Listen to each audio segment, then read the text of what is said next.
sibuyas, bawang. Ito yung ating talong. So, hindi ko muna siya ginayat kasi piprituhin ko siya at baka mangitim siya. So, ganito ang gayat ko later. So, habang kung kailan ko siya ipiprito, saka ko siya gagayatin ng ganito. Para hindi siya mangitim. And dito yung baboy, pinapakuluan pa natin. So, hindi natin siyang maiga, tapos piprituhin natin siya dyan. Maiga na yung baboy, talagyan natin siya ng konting mantika. Piprituhin natin. Talagyan na natin ito ng mantika din. At dyan tayo magpiprito ng talong. Okay, so ito na yung baboy natin. Okay, so set aside muna natin yung ating baboy. And dito yung kawali, later dyan tayo magpipisa. So ngayon, ipiprito muna natin ang ating talong.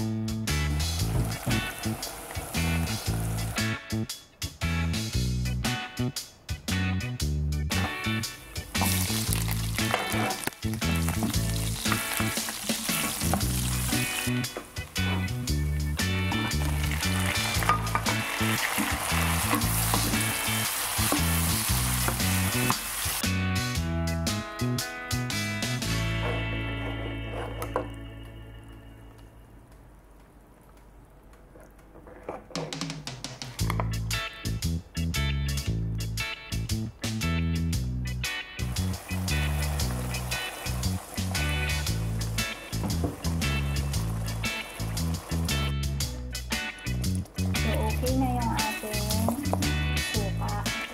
Papakulin na natin ng mga 1 minute lang naman. Okay, para hindi siya masyado marasa. So, ilalagay na natin yung ating baboy.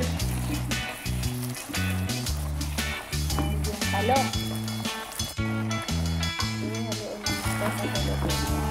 Pwede rin maglagay ng sili o coconut milk ang gusto nyo. Pero ako okay na ito. Ito na po ang ating